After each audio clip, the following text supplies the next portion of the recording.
आकाशवाणी भोपाल से प्रस्तुत हैं प्रादेशिक समाचार।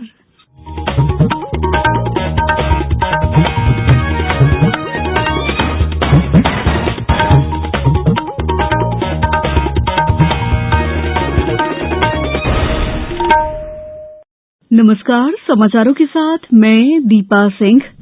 पहले एक अपील। देश में कोरोना संक्रमण में तेजी से वृद्धि हो रही है। आपसे अपील है कि सावधान और सतर्क रहें। 15 से 18 वर्ष के किशोर और अन्य लोगों को भी टीकाकरण के लिए प्रेरित करें।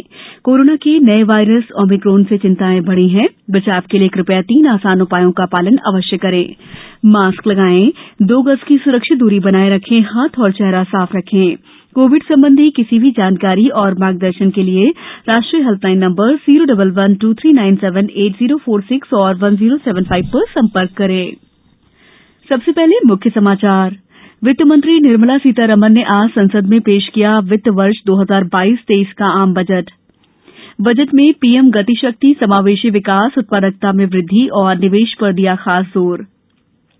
प्रदेश में होगा विमान सेवाओं का विस्तार, रीवा में बनेगा नया हवाई अड्डा और प्रदेश में कल से फिर बदल सकता है मौसम का मिजाज। अब समाचार विस्तार से।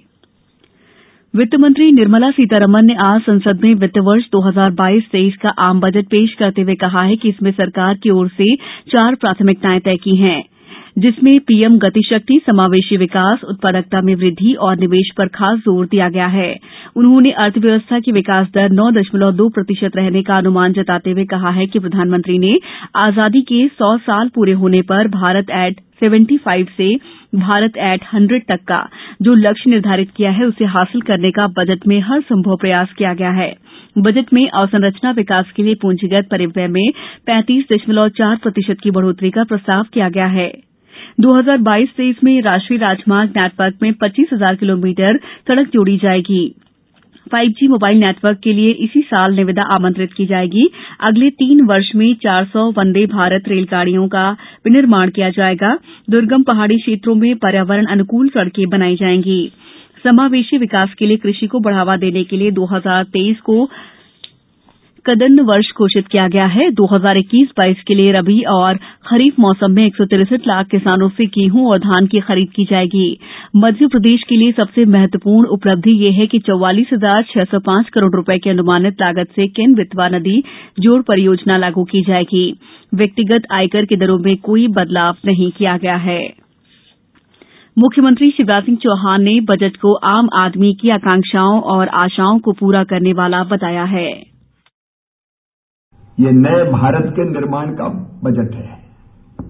समृद्ध, शक्तिशाली और विकसित भारत के निर्माण का बजट है। इस बजट में नई शिक्षा नीति को जमीन पर लागू करने के लिए पर्याप्त प्रावधान किया गया है और कोविड काल के बाद देश में हेल्थ इंफ्रास्ट्रक्चर बेहतर बनाने के लिए पर्याप्त प्रावधान किया गया है।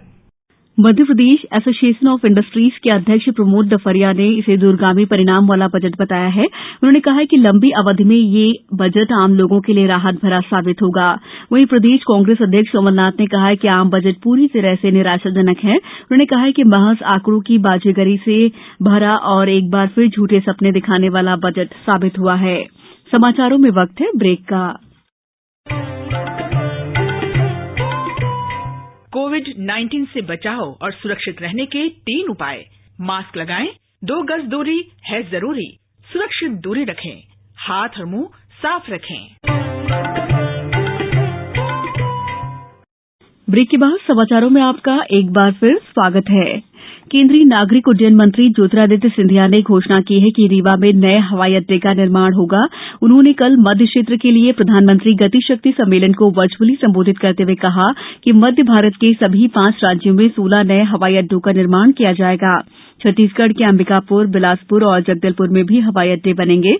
इस अवसर पर प्रदेश के औद्योगिक नीति और निवेश संवर्धन मंत्री राजवर्धन सिंह दत्तीगांव और औद्योगिक नीति और निवेश संवर्धन विभाग के प्रधान सचिव संजय कुमार शुक्ला भी उपस्थित थे। मुख्यमंत्री शिवराज सिंह चौहान 4 फरवरी को वीडियो कॉन्फ्रेंसिंग के माध्यम से जल जीवन मिशन से लाभान्वित ग्रामीण परिवारों से संवाद करेंगे। मुख्यमंत्री ग्रामवासियों, जनप्रतिनिधियों और ग्राम जल ही स्वच्छता समिति के सदस्यों से वर्चुअली संवाद कर नल से जल प्रदाय से हुई सुगमता और जल जीवन मिशन की योजनाओं के समुचित संचालन पर भी संवाद करेंगे। राष्ट्रीय जल जीवन मिशन में अब तक 46,11,000 से अधिक ग्रामीण परिवारों को नल से जल पहुंचाया जा चुका है। हाईकोर्ट ने जबलपुर के विधि छात्र की याचिका पर राज्य सरकार, उच्च शिक्षा विभाग, आयुक्त लोक शिक्षण, कलेक्टर जबलपुर और प्राचार्य एनईएस लॉ कॉलेज जबलपुर का नोटिस जारी कर जवाब तलब किया है। याचिका के जरिए सवाल किया गया है कि कोरोना काल में निजी विद्यालयों की भांति निजी महाविद्यालय भी सिर्फ ट्यूशन फीस क्यों नहीं ले रहे हैं। न्यायमूर्ति सुजय पॉल और जस्टिस अरुण कुमार शर्मा की युगल पीठ के समक्ष याचिकाकर्ता ने बताया कि स्कूल शिक्षा विभाग ने निजी स्कूलों के लिए कोरोना काल में महज ट्यूशन फीस वसूल करने का आदेश जारी किया है। ये नियम निजी महाविद्यालयों पर क्यों नहीं लागू किया जा रहा है। प्रदेश में हवा का रुख बदलने से तापमान में बढ़ोतरी होने के साथ ही कड़ाके की ठंड से फिलहाल राहत मिल गई है, लेकिन जल्द ही एक बार फिर प्रदेश में मौसम का मिजाज बदलने वाला है। पाकिस्तान और उससे लगे उत्तर भारत पर बने पश्चिमी विक्षोभ के प्रभाव से तापमान में गिरावट हुई है। मौसम विभाग के मुताबिक 2 फरवरी को एक अन्य पश्चिमी विक्षोभ के उत्तर भारत में पहुंचने से प्रदेश में ग्वालियर, चंबल, रीवा संभागों के जिलों में बादल छाने के साथ बौछारें पड़ सकती हैं। अब कुछ समाचार संक्षेप में। हज समिति ने हज के लिए ऑनलाइन आवेदन की अंतिम तिथि 15 फरवरी तक बढ़ा दी है। शहडोल जिले को नशा मुक्त बनाने के लिए पुलिस ने ऑपरेशन प्रहार के तहत बीते 7 दिन में 74 ठिकानों पर कार्रवाई की है। अनूपपुर जिला भारतीय कम्युनिस्ट पार्टी के सम्मेलन में अनूपपुर, कोतबा और पुष्पराजगढ़ विधानसभा के प्रतिनिधि शामिल हुए। मास्क के प्रति जागरूकता लाने के लिए छिंदवाड़ा जिले के ग्राम तिगांव के नीरज विनायक राव वानखेड़े ने 64 फीट लंबा और 4 फीट 11 इंच चौड़ा मास्क बनाया है, जिसे इंडिया बुक ऑफ रिकॉर्ड में दर्ज किया गया है। होशंगाबाद में आज भामवती अमावस्या के दूसरे दिन भी श्रद्धालुओं ने नर्मदा घाटों पर स्नान किया।